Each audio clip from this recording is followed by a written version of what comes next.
Nous allons commencer. On va avoir probablement quelques personnes qui vont se joindre à nous dans les prochaines minutes, mais on va débuter tout de suite. Bonjour tout le monde. Bienvenue au webinaire Droits devant organisé par le Bureau international des droits des enfants, aussi appelé l'IBCR. Nous sommes ravis de vous avoir parmi nous pour ce 12e webinaire de notre série Droits devant.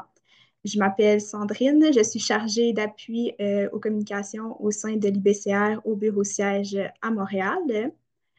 Si vous êtes nouveau parmi nous, dans le fond, nous organisons des webinaires depuis maintenant plus de 2 ans où nous accueillons nos volontaires du programme de coopération volontaire de l'IBCR ainsi que nos partenaires afin qu'ils puissent nous témoigner de leur expérience et de leur témoignage sur leur vécu en tant que volontaire et partenaire sur le terrain. Et cela met également en évidence notre mission d'améliorer le bien-être et le respect des droits des enfants à travers le monde. Si on peut changer de diapositive, Coralia. Merci.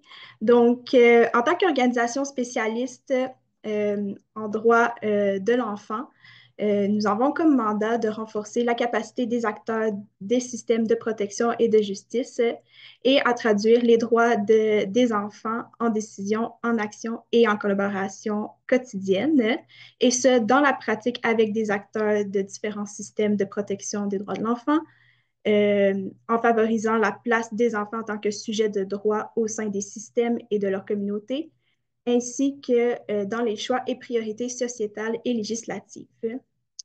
Également, au sein de l'IBCR, nous avons le programme de coopération volontaire qui s'étend sur une durée de 8 ans et qui a pour objectif de favoriser le bien-être et de garantir les droits des enfants les plus vulnérables. Nous travaillons actuellement dans 11 pays et dans 3 régions, soit l'Afrique subsaharienne, l'Amérique centrale et l'Amérique du Sud, et ce, avec 30 partenaires locaux. Ces partenaires jouent un rôle essentiel dans la mise en œuvre des droits des enfants et nos volontaires, grâce à leur expertise unique, contribuent à renforcer leurs capacités et à soutenir leurs initiatives sur le terrain.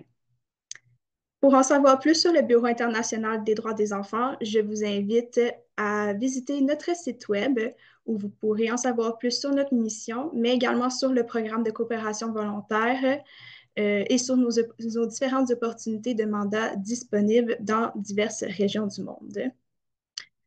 Avant de poursuivre avec le webinaire, je tiens à préciser qu'il y aura une période de questions prévue à la toute fin. On vous invite donc si vous avez des questions tout au long du webinaire, à les écrire dans le chat. Mes collègues Evan et Nadia pourront y répondre au fur et à mesure si c'est des questions qui concernent un peu plus le programme de PCV ou le bureau. Et si c'est des questions plus pour nos invités, alors là, on prendra un petit moment à la fin pour y répondre. Également, comme certains le savent, le 11 octobre dernier marquait la Journée internationale de la fille, une journée consacrée à reconnaître le plein potentiel des filles et leurs droits, mais aussi à rappeler l'importance de relever les défis auxquels elles font face tous les jours et garantir le respect de leurs droits.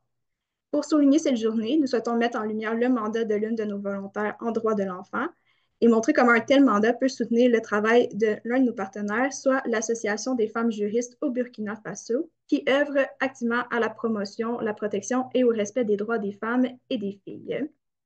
J'ai le plaisir d'accueillir aujourd'hui Marie-Colette, conseillère volontaire au Burkina Faso, et Christiane, coordonnatrice de l'AFJBF, l'Association des femmes juristes du Burkina Faso. Marie-Colette est conseillère technique depuis maintenant plus d'1 an pour l'association. Elle dispose d'une expertise en droits humains, en communication et en développement, ainsi qu'en approche du genre, et elle améliore et renforce les capacités institutionnelles et techniques de l'équipe en matière de droits de l'enfant. Donc, bonjour Marie-Colette et merci de nous accorder de ton temps aujourd'hui.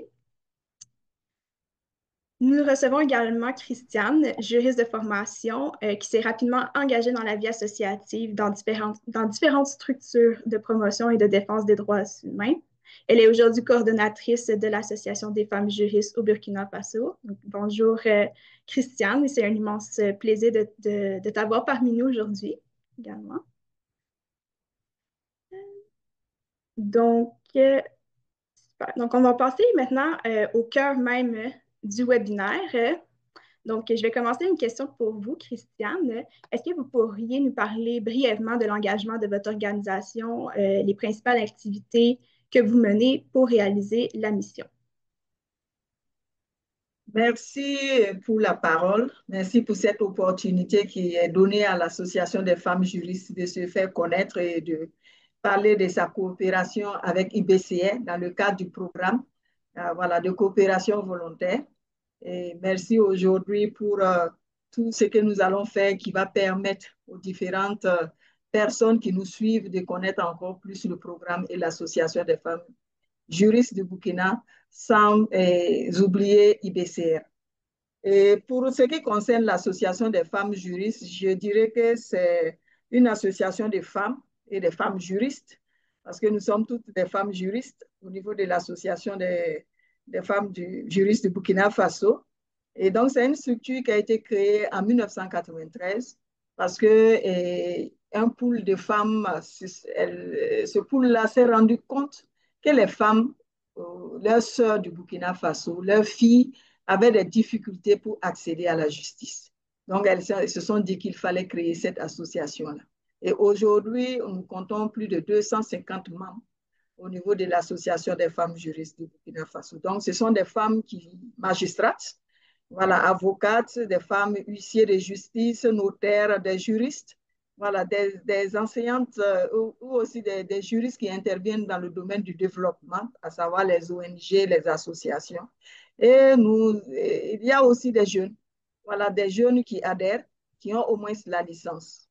Donc, notre engagement dans la promotion de la femme, la défense et la protection des femmes et des jeunes filles, voilà, nous a permis aujourd'hui d'avoir 5 cliniques juridiques. Donc, 2 sont basées à Ouaga, la capitale du Burkina Faso. Nous avons une clinique à Bobo-Dioulasso, une clinique à Wayouguia et la toute dernière et nouvelle à Kaya, que nous avons ouvert récemment en 2024. Il faut dire que nos cliniques travaillent énormément pour venir en aide aux femmes et aux filles victimes de violences. Donc, chaque année, nous ouvrons au moins, en moyenne 1500 nouveaux dossiers et nous faisons au moins 5000 suivis. Donc, c'est pour dire que ces structures-là sont vraiment importantes pour la prise en charge des victimes de violences. Et en plus de cela, nous renforçons la capacité des acteurs judiciaires et des acteurs extrajudiciaires. Donc, les extrajudiciaires, ces acteurs-là, ce sont essentiellement les agents de l'action sociale, les enseignants, les agents de santé. Voilà. Et nous faisons aussi du renforcement des capacités au profit des leaders communautaires parce que ce sont des influenceurs au niveau de leur communauté. Donc, il est important qu'ils soient renforcés en termes de droits humains, de manière générale, mais de manière particulière des droits des femmes et des enfants, afin qu'ils puissent nous accompagner dans cette prise en charge-là et vraiment la promotion des droits des femmes. Nous renforçons aussi les capacités des femmes elles-mêmes et des jeunes filles, voilà, pour qu'elles puissent savoir ce que c'est que leurs droits et pouvoir les revendiquer. Donc, nous faisons vraiment beaucoup de sensibilisation. Donc, ces sensibilisations-là peuvent être faites par nous-mêmes, les femmes juristes sur le terrain, mais il arrive souvent aussi que nous formons des acteurs, des leaders communautaires, des leaders femmes jeunes au niveau terrain, pour qu'eux-mêmes, à leur tour, ils puissent mettre en place des clubs, voilà, que ce soit des clubs de couture, des clubs féministes, et qui sont gérés par des jeunes hommes et femmes comme garçons, filles comme garçons aussi, afin d'animer et de transmettre les connaissances qu'ils ont apprises lors d'une formation. Et lors de ces formations, nous n'hésitons pas à leur donner des supports qui leur facilitent le travail sur le terrain. Et cette manière de travailler nous a permis de toucher plus de personnes, surtout en cette période d'insécurité. Et pour terminer, c'est pour dire que nous intervenons aussi dans les études, la recherche, l'analyse Et aussi, nous faisons des cliniques juridiques mobiles dans les localités où nous ne sommes pas implantés. Voilà un peu présenté rapidement, succinctement, l'Association des femmes juristes du Burkina Faso. Merci. Merci beaucoup, Christiane. Pour votre part, Marie-Colette, vous êtes donc engagée auprès de l'association en septembre 2024 et vous êtes toujours au Burkina Faso présentement. Pouvez-vous nous expliquer en quoi consiste votre mandat et votre rôle au sein de l'organisation? Okay, bonjour à tout le monde et merci beaucoup pour cette question. Et moi, mon mandat principalement consiste au renforcement des capacités de l'Association des femmes juristes et en matière de droits de l'enfant. Mais de façon spécifique, en fait, comment ça se passe? Alors, il faut identifier les besoins du partenaire. Ces besoins sont déjà identifiés au départ, avant même l'affectation du volontaire. Mais quand j'arrive sur le terrain, je fais une mise à jour, en fait, pour m'assurer que le besoin répond vraiment à ce que le partenaire veut. Et cela se fait de façon générale après consultation du partenaire et aussi des différentes cibles qui vont être retenues pour les différentes activités de renforcement des capacités. Donc, après confirmation de ces besoins, j'élabore en fait un plan de travail qui permet en fait de planifier toutes les activités de renforcement de capacité ou de co-création qui vont être mises en œuvre durant le mandat.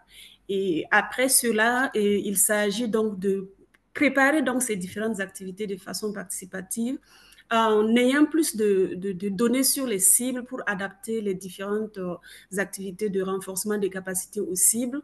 Et par la suite, on prépare en fait le travail, c'est des diapositives, des recherches que j'effectue en fait pour enrichir en fait mon support que je vais utiliser lors des différentes séances de renforcement des capacités.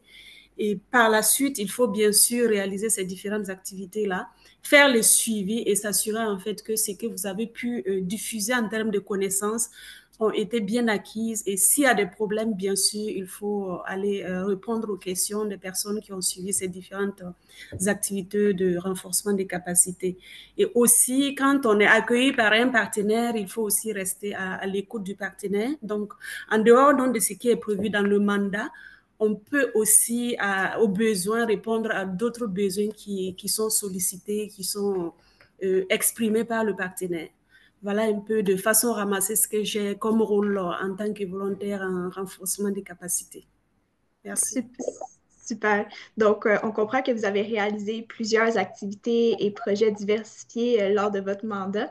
Est-ce que tu pourrais nous en décrire une de ces activités ou un livrable dont vous êtes fier et qui a eu un impact sur les droits des enfants? En effet, et merci pour la question. Il faut dire en fait qu'en début de mandat, il y a quand même plusieurs besoins qui ont été exprimés par le partenaire. Et parmi ces besoins, il y a eu le renforcement de capacités des partenaires en droit et en responsabilité de l'enfant. Et à cet effet, j'ai organisé un atelier avec la participation d'une vingtaine de personnes et dont majoritairement des femmes, et essentiellement les femmes qui travaillent dans les cliniques juridiques. Et donc, à travers les jeux de rôle, les travaux, les exposés et puis les restitutions, ces participantes donc à cet atelier de renforcement des capacités ont pu améliorer leur connaissance du cadre législatif au niveau international et régional et national en matière des droits de l'enfant. Donc, en dehors donc, de cela, l'atelier a permis à ces participantes-là de connaître davantage les droits et les responsabilités de l'enfant et les principes fondamentaux des droits de l'enfant selon la Convention relative aux droits de l'enfant et la Charte africaine des droits et du bien-être de l'enfant. Donc, en dehors des connaissances qui ont été diffusées et des échanges, ça a permis en fait aux participants d'amorcer une réflexion pour une meilleure prise en compte des droits de l'enfant dans les différentes interventions quotidiennes et plus spécifiquement dans les cliniques juridiques à Ouagadougou, à Kaya, à Wayoubia et à Bogo. Et cette formation a également été l'occasion d'examiner et prendre conscience des stéréotypes et les pesanteurs sociales aussi liées au sexe qui malheureusement touchent beaucoup plus les droits des filles et accentuent en fait les violences basées sur le genre. Voilà, donc, et l'activité a été complétée par la mise à jour, en fait, de la fiche de consultation que les cliniciennes utilisent dans les différentes cliniques juridiques pour que cette fiche-là soit plus sensible aux droits des enfants. Merci. Merci beaucoup à toi. Donc, c'est ça, vous avez parlé un peu que l'approche basée sur les droits de l'enfant a pris une place importante dans la construction et l'orientation des formations que vous avez octroyées aux juristes.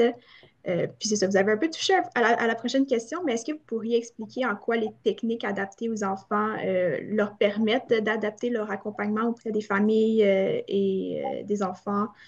Et sinon, en quoi ces techniques permettent la participation active des enfants dans le respect de leurs droits?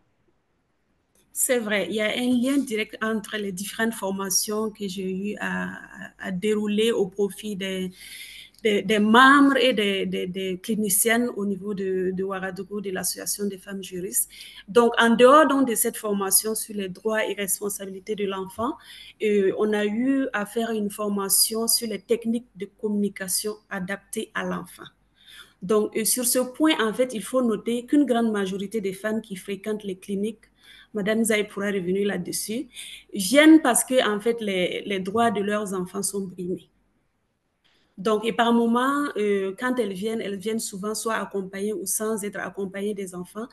Et en fait, les cliniciennes ont pu quand même approfondir en fait leurs connaissances en matière de comment est-ce qu'il faut communiquer avec les enfants. Et cette formation a également permis en fait aux cliniciennes de lire même le non-verbal. Ça veut dire c'est qui on n'arrive pas à exprimer de façon claire avec les mots. Et elles peuvent donc les détecter et aussi à améliorer leur technique d'écoute. Et actuellement, elles sont dans une logique d'écoute active, ce qui permet en fait de briser les stéréotypes déjà qu'on peut avoir envoyer une femme qui vient avec son enfant, mais de permettre donc à ces personnes qui viennent, que ce soit des femmes accompagnées ou non accompagnées, de pouvoir s'exprimer de façon libre, sans être jugées. Donc, ça permet en fait en tout cas à améliorer la prise en charge et à assurer un cadre vraiment propice pour l'expression libre et sans jugement. Voilà, merci. Super. Pour vous, Christiane, dans le fond, comme Marie-Colette l'a mentionné, les motifs de consultation des femmes auprès de votre organisation touchent majoritairement leurs enfants, mais vous recevez également des enfants et même des filles qui viennent consulter pour vos services. Ma question pour vous, c'est dans le cadre de votre travail, quels sont les principaux défis auxquels font face les enfants, dont les filles qui utilisent vos services? Et pourriez-vous nous mentionner les avancées récentes que l'on peut relever en matière de droits de l'enfant au Burkina Faso? Merci pour la question. Et en fait, les principaux défis auxquels les filles font face et continuent de faire face parce que ça n'a pas commencé aujourd'hui. Voilà, c'est l'ignorance de leurs droits. Les filles ignorent leurs droits. Elles n'ont pas de cadre réellement comme ça où elles peuvent apprendre ce que c'est que leurs droits parce que la plus grande partie des filles au Burkina Faso ne sont pas forcément allées à l'école, donc elles n'ont pas forcément accès à Internet pour faire des recherches, ainsi de suite. Donc, elles ignorent les droits pour jouir même ou se défendre. Donc, elles font toujours face à certains mots tels que les difficultés d'accès à l'interruption volontaire de grossesse quand elles sont victimes de viol ou d'inceste, alors que notre loi et notre code pénal le permet. Mais combien de filles sont informées qu'elles peuvent avoir accès quand elles sont face à ces difficultés-là? Et surtout que nous sommes dans une situation d'insécurité actuellement où les viols sont des armes de guerre utilisées pendant les conflits. Il y a aussi le refus du mariage forcé. Combien savent qu'elles peuvent refuser, qu'elles peuvent aller vers l'action sociale ou la justice pour dénoncer le fait qu'elles soient victimes de violences. Elles continuent de subir. Il y a les mutilations génitales. Ça continue de prendre de l'ampleur et ça a même pris encore plus d'ampleur ces temps-ci. Et il y a aussi le fait de l'accès à l'éducation. Avec la situation, il y a beaucoup d'établissements qui sont fermés et ce sont les filles qui sont plus victimes que les garçons. Ce sont les filles qui sont plus victimes. Elles se retrouvent aujourd'hui beaucoup à travailler comme filles de ménage. hein, filles domestiques, chez des personnes où elles sont exploitées souvent parce qu'elles ne reçoivent pas la rémunération qu'il faut et parce qu'elles sont dans le besoin et certaines personnes profitent de cette vulnérabilité-là, voilà, pour ne pas vraiment donner ce qu'ils doivent à ces personnes-là, à ces filles-là. Il y a les grossesses non désirées. Il y a beaucoup de filles qui n'ont pas accès vraiment au planning familial, qui ne savent pas ce que c'est, qui n'ont pas d'informations pour se protéger contre les maladies et même contre les grossesses.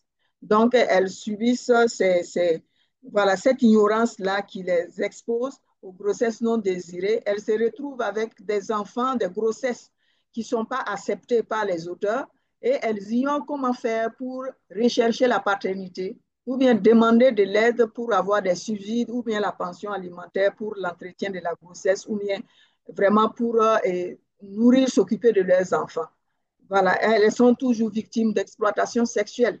Avec cette crise, combien de filles qui se retrouvent dans la précarité, dans la difficulté, sont obligées de se prostituer pour avoir des vivres, pour se nourrir. Combien sont-elles? Elles sont nombreuses. Donc, le harcèlement sexuel aussi dans le milieu du travail, quand elles sont très jeunes et sous l'influence de leur hein, mentorat, de leurs supérieurs hiérarchiques, combien de filles subissent ces harcèlements sexuels-là et ne peuvent rien dire. Donc, en termes d'avancée, ce que nous avons pu noter, c'est qu'au niveau de notre code pénal qui vient d'être adopté, et notre code des personnes et de la famille plutôt qui vient d'être adopté, il y a quand même cette note positive, là, cette avancée-là, qui a amené l'âge de la fille au mariage de 17 ans, c'est passé de 17 ans à 18 ans. Et nous saluons cet effort-là parce que ça permet d'éviter les mariages des enfants. Merci beaucoup. C'est super, merci beaucoup, Christiane. Dans telles circonstances, est-ce que vous pourriez nous donner un exemple concret de la manière dont votre organisation contribue à renforcer la protection des enfants d'une part et d'autre part leur pouvoir d'agir dans leur communauté? Merci. Et il faut dire que l'Association des femmes juristes intervient beaucoup dans le renforcement des capacités voilà, des femmes et des filles et sur plusieurs thématiques. Voilà, il y a les droits des femmes, les violences basées sur les genres, les violences sexuelles et sexistes, les droits à la santé sexuelle et reproductive, l'accès à la terre, ainsi de suite. On a plusieurs thématiques que nous déroulons au profit des femmes et des filles. Et fort de ce renforcement des capacités-là, ces femmes-là forgent une confiance en elles-mêmes qu'elles n'avaient pas. Il y a un leadership qui naît auprès de ces femmes-là. Il y a le bien-être économique et social parce qu'elles se sentent plus fortes et plus outillées. Parce que quand on a les connaissances, on est fort. Quand on connaît ses droits, on est fort parce qu'on sait où aller pour revendiquer ses droits. Et donc, ça donne une autonomie juridique à ces femmes-là et surtout à ces filles. Et donc, avec ça, nous pouvons dire qu'au niveau des cliniques juridiques, quand les filles viennent, elles reçoivent des conseils. Elles ont l'appui du psychologue, l'accompagnement du psychologue pour vraiment les permettre de se restaurer parce qu'elles ont subi des traumatismes ou bien elles sont victimes de certains droits dont elles devraient jouir. Donc, avec cet accompagnement, elles se sentent plus fortes, elles se sentent rassurées, elles se sentent accompagnées. Donc, ça fait que les filles s'engagent et ça leur permet d'aller, de faire des actions, de chercher à se développer, à s'autonomiser pour se prendre en charge. Donc, c'est vraiment ce que nous faisons. Et aussi, grâce à un projet que nous avons eu après la COVID-19, par l'appui d'un partenaire, nous avons pu mettre à la disposition de certaines jeunes filles qui sont usagères de nos cliniques juridiques de Ouaga, nos 2 cliniques de Ouaga. Nous avons mis à leur disposition des petites subventions qu'elles ont, et grâce à ces subventions, elles ont pu mener des activités génératrices de revenus. Et aujourd'hui, là, ces filles ont retrouvé leur place dans la famille parce que certaines filles avaient été expulsées parce qu'elles étaient une charge. Donc, à partir du moment où elles ont été accompagnées sur ce plan, ce n'est pas beaucoup, mais ça a permis à ces filles-là quand même d'avoir leur place dans la famille et d'être acceptées. Donc, voilà un peu ce que je peux partager en termes d'autonomie des filles par l'Association des femmes juristes. Merci. Merci beaucoup, Christiane. C'est un beau portrait que vous nous dressez de la situation actuelle au Burkina Faso. Avant de poursuivre, pour les personnes qui se sont jointes à nous récemment, je vous invite à poser vos questions dans le chat. Nous prendrons un moment à la fin pour y répondre lors d'une courte période de questions. Donc, je reviens vers vous, Marie-Colette. Au cours de votre mandat, y a-t-il eu une expérience particulièrement marquante où vous avez pu constater l'impact concret de votre travail sur les enfants et leurs familles? Merci. Alors, au cours du mandat, je ne pourrais pas parler d'impact en tant que tel, mais je pourrais dire en fait que à travers les formations, les cliniciennes, les membres ont pu améliorer leurs connaissances et compétences à travers les différents modules qui ont été développés. Donc, des supports aussi ont été donnés et afin de leur permettre de s'y référer si besoin se fait sentir. Et je suis convaincue en fait que cela apporte un plus dans leur travail au quotidien. Quand même, je peux dire de façon spécifique que j'ai eu à travailler de façon participative aussi avec les cliniciens, à réviser la fiche de consultation pour la rendre sensible aux gens. Et en plus de cela, nous avons pu aussi faire un répertoire. On a recensé en fait les différents acteurs dans les différentes zones d'intervention de la clinique. Et ce répertoire permet en fait d'identifier des potentiels acteurs de la société civile, que ce soit de l'État, qui pourraient en fait prendre en charge certains besoins qui ne peuvent pas être couverts en fait par les services de la clinique juridique. Donc, tout mon souhait est que l'appropriation de ces outils-là apporte des solutions concrètes et adaptées aux problèmes et besoins des enfants et des familles et des femmes de façon générale. Merci. Merci beaucoup. Euh, Maintenant, une question qui est destinée à vous deux. Euh, Pouvez-vous nous parler d'un moment marquant de votre collaboration? Peut-être qu'on pourrait commencer avec Christiane, si ça ne vous dérange pas. Non, pas du tout. Merci pour la question. Personnellement, je dirais que quand IBCR nous a vraiment approché, demandé si on voudrait avoir une conseillère en droit de l'enfant, je me suis demandé personnellement qu'est-ce que, voilà, on pourrait apprendre que nous ne sachions pas déjà, parce qu'en tant que femme juriste, c'est notre demande d'action, d'activité, et je me suis demandé qu'est-ce que Marie-Colette va venir nous apprendre. Mais après, je me suis dit, bon, on n'a jamais fini d'apprendre, hein, on ne peut pas tout connaître. Voilà, laissons quand même Marie-Colette et faire son travail et on verra ce qu'on aurait, elle aurait apporté de plus à l'association. Et donc, elle a déroulé ses formations. Il y avait l'une sur les droits de l'enfant et responsabilité des droits de l'enfant. Et l'autre, c'était la communication adaptée aux enfants. Et là, vraiment, les deux formations, toutes les membres de l'association qui ont participé aux formations étaient vraiment très, très contente parce qu'il y avait un plus. Parce que la stratégie qu'elle a utilisée et les techniques qu'elle a utilisées pour faire ses formations, c'était quand même innovant et nouveau pour nous. Parce que nous, on est vraiment, c'est la pédagogie, hein, c'est un peu les droits humains, on est un peu vraiment on fait les formations, mais il n'y a pas beaucoup d'exercices pratiques comme elle a fait. Et ça était vraiment de l'apprentissage pour nous parce que nous utilisons ces pratiques-là maintenant dans nos différentes activités que nous menons sur le terrain. Et aussi, pour ce qui concerne son intervention au niveau des cliniciennes pour adapter les fiches, c'était vraiment intéressant parce que nous, les juristes, généralement, on dit l'enfant ne peut pas agir voilà, à son nom. Il faut quelqu'un, un tuteur, une personne, son parent, pour intervenir, agir au nom de l'enfant. Et du coup, ce pan-là était oublié au niveau de la prise en charge des femmes juristes. Donc, grâce à l'intervention de Marie-Colette, les cliniciennes prennent le temps aussi d'écouter les enfants. Parce que nous, les enfants, on référait la mère et ensuite les enfants pouvaient être écoutés par le psychologue. Mais ce n'était pas mauvais aussi que les cliniciennes puissent le faire et vraiment qu'elles sachent comment cette prise en charge avec les enfants devrait se faire. Et grâce aux formations que Marie-Paulette a fait avec l'Association des femmes juristes, ça nous a encore plus outillés, ça nous a enrichis. Et vraiment, c'est une satisfaction que nous retenons de cette collaboration-là.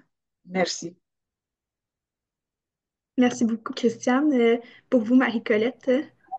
Alors, pour moi, quand vous entendez ce que l'Association des femmes juristes fait comme travail, et vous conviendrez avec moi que j'étais chanceuse de pouvoir passer une année avec l'association et aussi et renouveler un mandat qui est en cours actuellement avec l'association.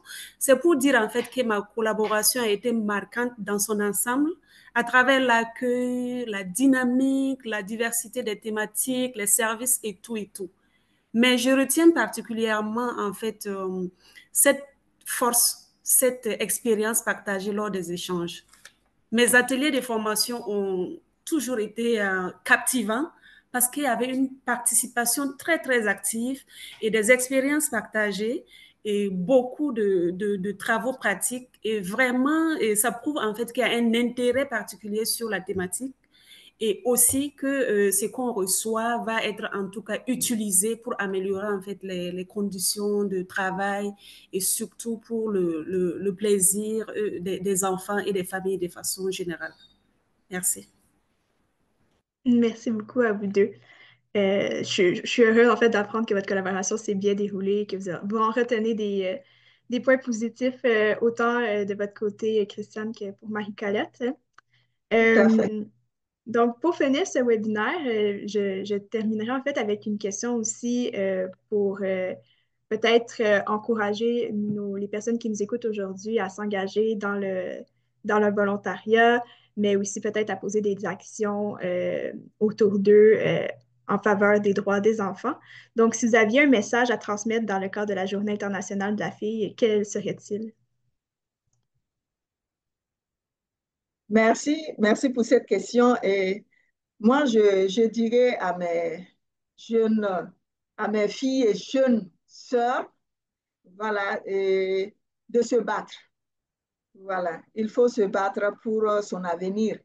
Voilà, il ne faut pas se dire que tout est acquis et que c'est les autres qui doivent le faire pour soi.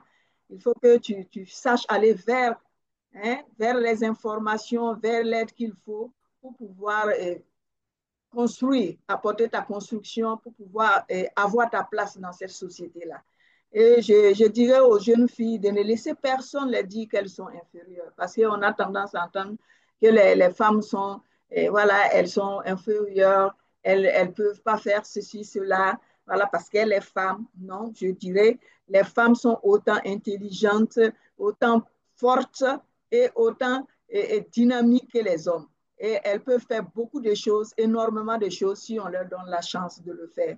Donc, je dirais aux femmes de s'engager, aux jeunes filles de se battre, de trouver leur place et de tout faire pour qu'elles partent le jour qu'elles quitteront ce monde-là, qu'on dise qu'elles ont existé. Et c'est important de le faire. Je dirais aussi aux parents de donner la chance aux filles, aussi autant aux filles qu'aux garçons, et les mêmes opportunités de réussite. Il n'y a pas de raison qu'on privilégie voilà, des garçons au détriment des filles. Et vice-versa. Ce n'est pas possible aussi qu'on favorise des filles au détriment des garçons, parce que des fois aussi, il arrive qu'il y a des gens qui fassent cette erreur-là. Il faut donner la chance à tout le monde de pouvoir réussir. Et ça va nous permettre vraiment d'avancer et transmettons surtout de bonnes valeurs. Parce qu'ici, avec IPCA, on parle des enfants. Les enfants, c'est l'éducation. Il faut leur donner de bonnes valeurs. Il faut vous-même être des exemples. Les parents doivent être des exemples parce que ce n'est pas forcément en parlant qu'on éduque un enfant. Par ces agissements, par nos propres actions, nous pouvons donner, transmettre des valeurs, transmettre de bons exemples à nos enfants. Et c'est ce qui va permettre que notre monde va mieux se porter. Voilà, je vous remercie et je vous dis merci pour vraiment la bonne écoute. Merci. Merci beaucoup, Christiane.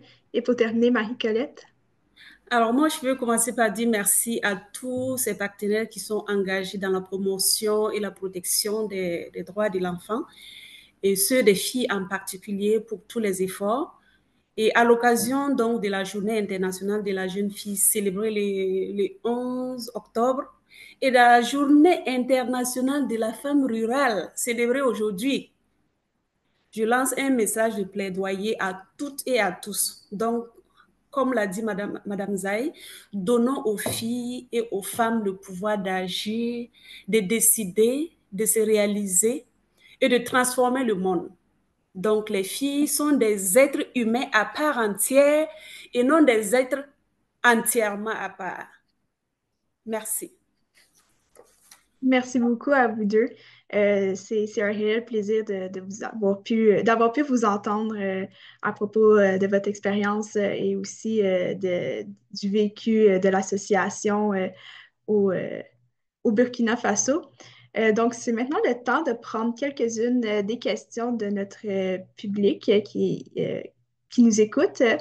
Nous avons fait un peu le tour et nous avons relevé quelques-unes des questions.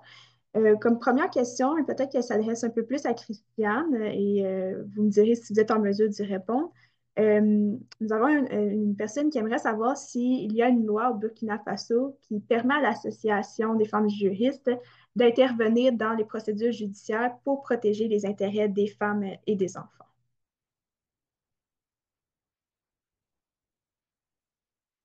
OK, merci pour cette question. Et je dirais que l'Association des femmes juristes a une existence légale, hein. Nous avons cette autorisation d'agir sur le territoire.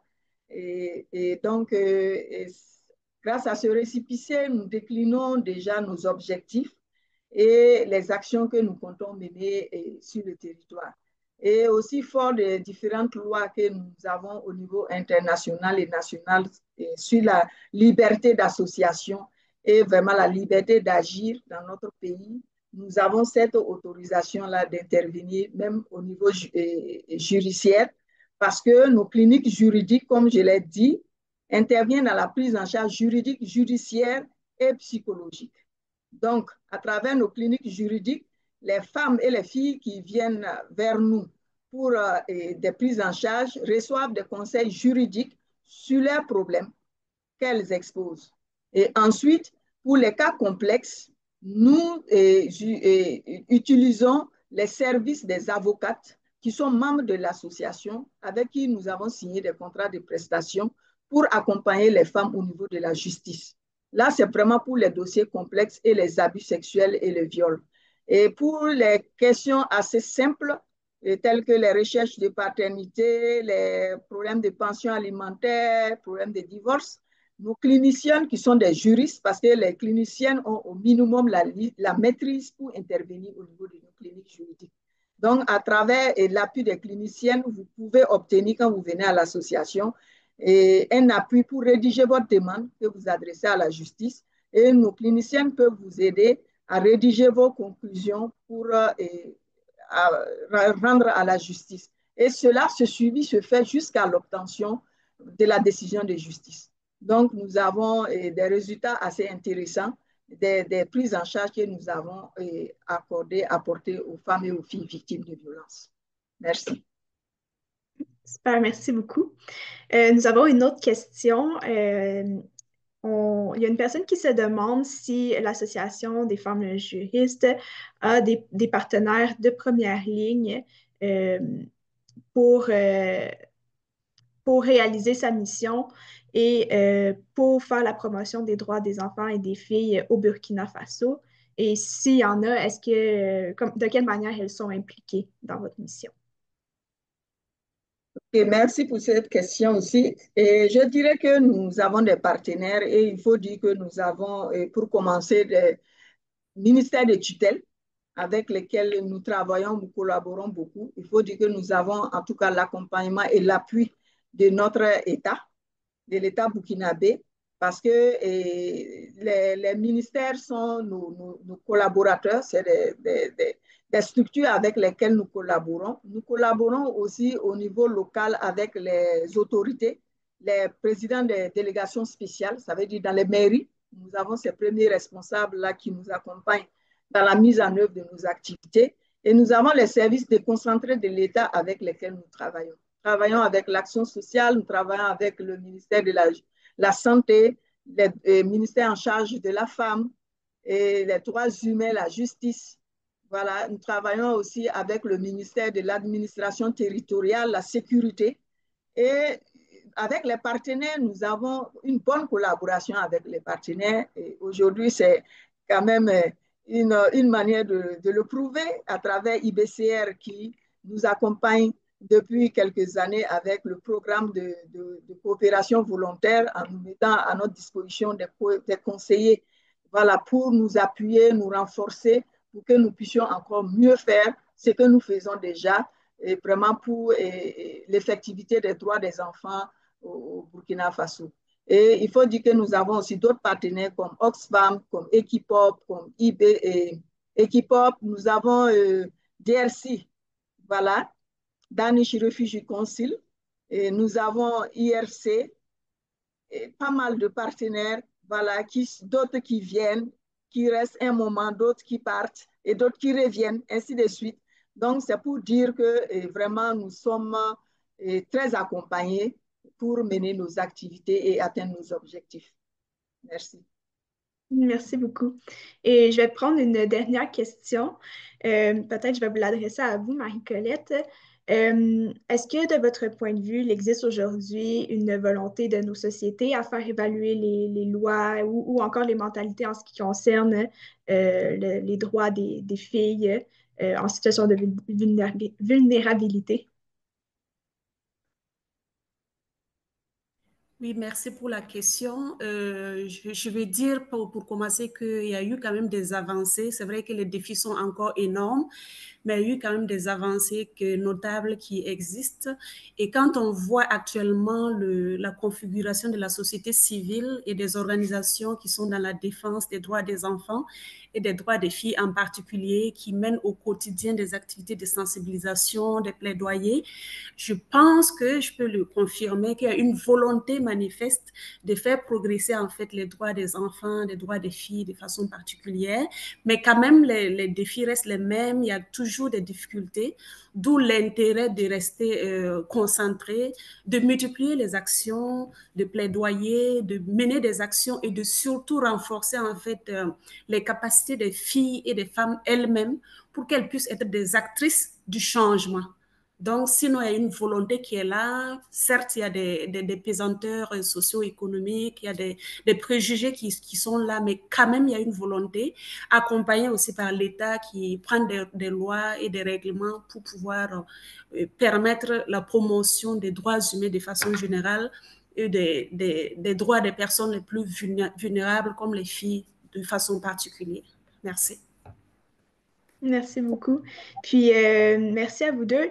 On a une toute dernière question qui vient de s'ajouter, peut-être rapidement. On dit ici que politiquement parlant, le Burkina Faso a traversé des moments troubles. Comment, à votre avis, est-il possible d'assurer la continuité avec le gouvernement en matière de protection des droits des femmes et des filles?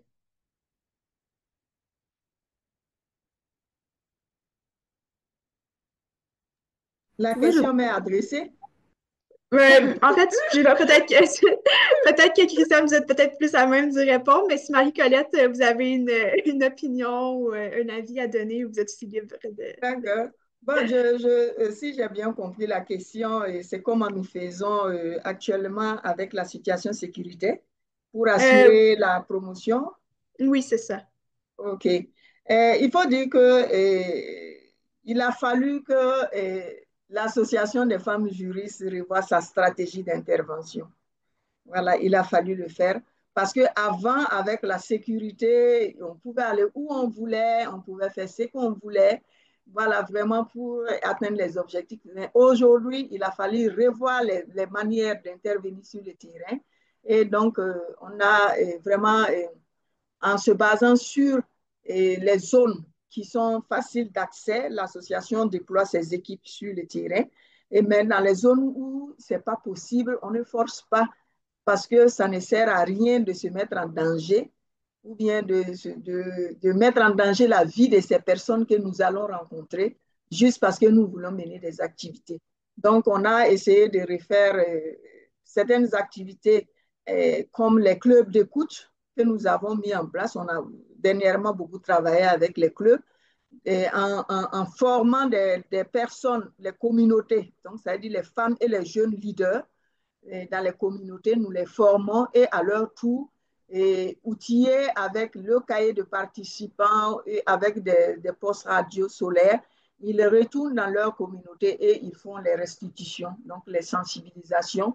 Et nous avons des contacts avec téléphonique, nous avons des téléphones portables dans toutes les cliniques avec des numéros de contact que vous pouvez appeler parce que ces cliniques-là sont dotées d'unités chaque mois pour pouvoir communiquer avec les personnes vulnérables. Donc, il suffit de biper ou bien d'appeler, même si c'est 2 secondes, pour dire que vous avez besoin d'appui et on vous rappelle pour vous accompagner. Et aussi, on a dernièrement développé l'appui à distance à travers le WhatsApp où nous pouvons vous écouter. On peut faire le vocal, on peut faire un vocal, expliquer son problème. On va faire l'analyse et pour vous retourner les informations juridiques dont vous avez besoin. On peut vous aider à rédiger votre requête, vous renvoyez ça par WhatsApp et vous allez le mettre au propre et puis déposer au niveau de la justice.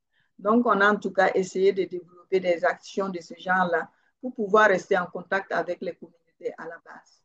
Voilà, merci. Merci beaucoup, Christiane. Et c'est comme ça, c'est avec cette question-là qu'on va conclure le webinaire. Je tiens à dire à toutes les deux, en fait, que vous avez reçu des félicitations dans le chat pour votre travail avec l'Association des femmes juristes et, en fait, pour aussi relever les défis des droits des femmes et des filles.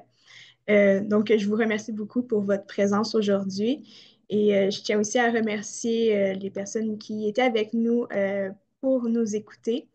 Rapidement, je souhaite vous mentionner que si vous désirez vous aussi vous engager au sein du programme de coopération volontaire de l'IBCR, nous avons actuellement plusieurs mandats de volontariat disponibles dans diverses régions et pays. Pour en savoir plus, je vous invite à visiter notre site web. Et enfin, votre opinion compte beaucoup pour nous et si vous avez apprécié ce webinaire, nous invitons en fait à soutenir notre action en répondant à un court sondage que vous trouverez tout de suite dans le chat. Ça prendra que quelques minutes à remplir et c'est quelque chose qui compte beaucoup pour nous. Aussi, pour ceux qui seraient peut-être arrivés quelques minutes en retard, il sera possible de revisionner le webinaire d'ici les prochains jours sur notre page YouTube. N'hésitez pas à le partager autour de vous, à des collègues, des membres de votre famille ou des amis. Et n'hésitez pas aussi à nous suivre sur nos réseaux sociaux, Facebook, Instagram et LinkedIn, ainsi qu'à vous abonner à notre infolette afin de rester au courant de nos activités et de nos prochains événements. D'ailleurs, j'en profite pour vous mentionner que nous aurons un prochain webinaire au mois de novembre.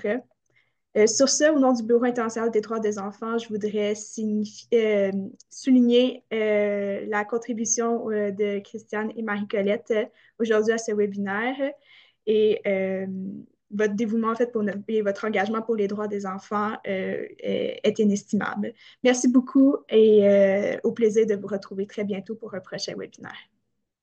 Merci. Merci.